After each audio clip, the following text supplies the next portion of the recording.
حال ہی میں جو ایک قانون منظر عام پر آیا جو بنا تو 4 سال پہلے ہے، لیکن اس کے بارے میں معلومات بعد میں آئیں، اس کے مختلف اسباب اور وجوہات ہیں، اس پر بھی ہمیں خود احتسابی کی ضرورت ہے، خاص طور پر ہم لوگوں کو جن کی ذمہ داریاں بہت زیادہ ہیں۔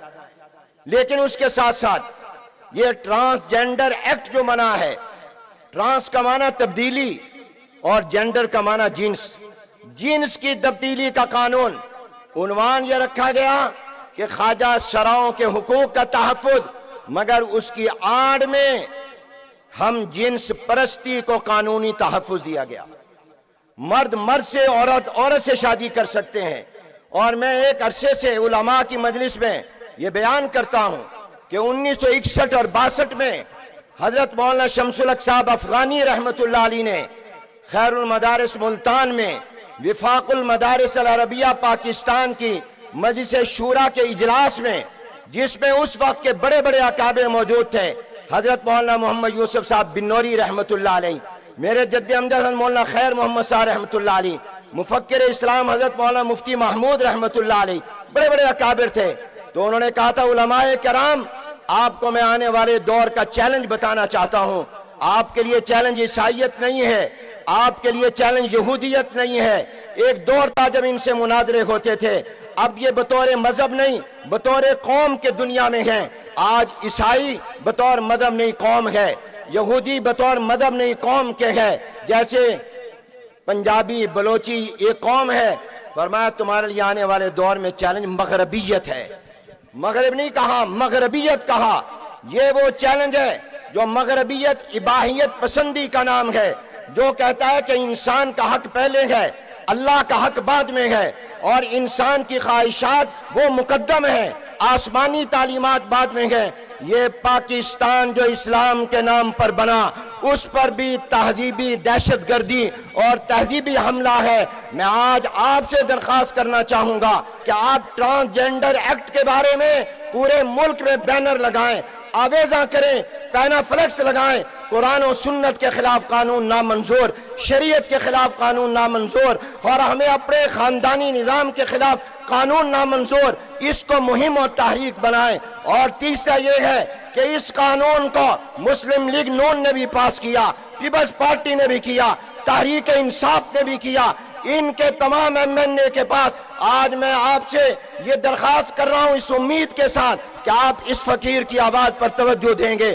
آپ جانے کے بعد اپنے اپنے حلقوں کے ایم این اے کو ملیں، سینیٹر کو ملیں، اپنا احتجاج ریکارڈ کروائیں اور ان کو کہیں ہم نے تمہیں ووٹ یا ہمارے علاقے نے ووٹ اس لیے نہیں دیا تھا کہ تم اسلام کے خلاف قانون پاس کرو، تم نے ہمارے مینڈیٹ کی توہین کی ہے۔ آئندہ الیکشن میں ہم سے ووٹ مت مانگنے آنا، پہلے اس قانون کو ختم کرواؤ۔ آپ نے اپنے اپنے حلقے کے ایم این اے، سینیٹر، ممبران پارلیمنٹ کو جا کر اپنا احتجاج ریکارڈ کروانا ہے۔ کروائیں گے کہ نہیں کروائیں گے؟ یہ آپ کا اور میرا دینی اور ایمانی فریضہ ہے۔ آپ کو وہ حدیث پیش نظر رہنی چاہیے، بستی کو تباہ کیا گیا، عذاب آیا، فرشتوں نے کہا اللہ ایک بندہ تیرا نیک بھی ہے، اب آنکھ جھپکنے کے برابر کبھی گناہ نہیں کیا ہے، اس کو بھی برباد کر دیں۔ فرمایا اس کا رنگ نہیں بدلا تھا، اس کے چہرے کا رنگ بھی متغیر نہیں ہوا تھا، بغاوت کو دیکھ کر، گناہوں کو دیکھ کر اس کو بھی تباہ برباد کر دو۔ مجھے اور آپ کو اس ملک کو عذاب سے بچانا ہے، قوم کو عذاب سے بچانا ہے۔ سیلاب نے، بے وقت کی بارشوں نے بھی ہماری آنکھیں نہ کھولیں۔ اب تو اٹھو، اب تو غور کرو، اس قانون کے خلاف آپ اپنی آواز کو بلند کریں۔ اور میں آپ سے درخواست کروں گا، خاص طور پر پنڈی اسلام آباد کے علماء سے، آج ہم نے اجلاس بھی کیا ہے، ہم باقاعدہ ایسے ساتھی مقرر کریں گے جو اپنی نظر رکھیں گے قومی اسمبلی پر، سینٹ پر، اس کی قائمہ کمیٹیوں پر کہ کون سا بل آ رہا ہے، کون سا قانون آ رہا ہے جو شریعت کے خلاف ہو، بجائے اس کے کہ وہ بن جائے پھر ہم احتجاج کے لیے نکلیں۔ ہم نے آئندہ اس کو بننے سے روکنا ہے۔ آپ اس کا ساتھ دیں گے کہ نہیں دیں گے؟ آپ نے بننے سے روکنا ہے۔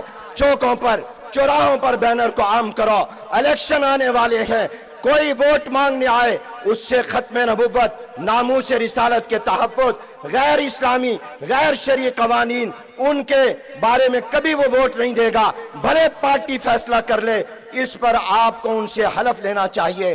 اور جہاں تک موجودہ قانون کی بات ہے، حضرت مولانا فضل الرحمان صاحب دامت برکاتہم العالیہ ہمارے درمیان مشورے جاری ہیں۔ حضرت مولانا نے اس پر اپنے جمعیت کے رفقا کو مقرر کیا، پورے قانون کا جائزہ لیا، پھر ان کے رفقا نے ایک مسودہ تیار کیا، حضرت نے وہ مسودہ بھیجا حضرت مولانا مفتی محمد تقی عثمانی صاحب دامت برکاتہم کے پاس، پھر خود مولانا کراچی تشریف لے گئے، حضرت سے ملاقات ہوئی اور اس کے مطابق حضرت کو مسودہ دیا، حضرت نے غور کر کے اس کا ایک ترامیم کچھ کی، اس کے اندر مزید اصلاح اور بہتر کیا، پھر حضرت نے اپنے ساتھیوں کو دیا، وہ الحمدللہ تیار ہو گیا۔ میں یہ بات آپ کے سامنے ریکارڈ پر لانا چاہتا ہوں کہ اس قانون کا خاتمہ وفاقی شرعی عدالت کے ذریعے نہیں ہوگا، یہ پارلیمنٹ کے ذریعے ہوگا۔ وفاقی شرعی عدالت معاملات کو لمبا کرتی ہے، لٹکاتی ہے، سود کے خلاف اس نے لٹکایا ہے، اس لیے شرعی عدالت میں صرف انحصار کرنا یہ ہمارے لیے ٹھیک نہیں ہوگا۔ ہمیں پارلیمنٹ موجود ہے، پارلیمنٹ زندہ ہے، ہمیں اسی پارلیمنٹ میں یہ بل لانا ہے اور حضرت مولانا لا چکے ہیں۔ مجھے امید ہے کہ پورا ملک آپ کی پشت پر ہوگا اور انشاءاللہ ایوانوں میں جمعیت یہ جنگ لڑے گی، باہر آپ لڑیں گے۔ ہم نے اس قانون کو بھی ختم کروانا ہے۔ اور آج ایک بات کہہ دوں، یہ پارلیمنٹ جتنے بھی شریعت کے خلاف قانون منظور کر چکی یا کر رہی ہے یا کرے گی بیرونی دباؤ پر، ہم اس کو پاؤں کی نوک پر رکھیں گے۔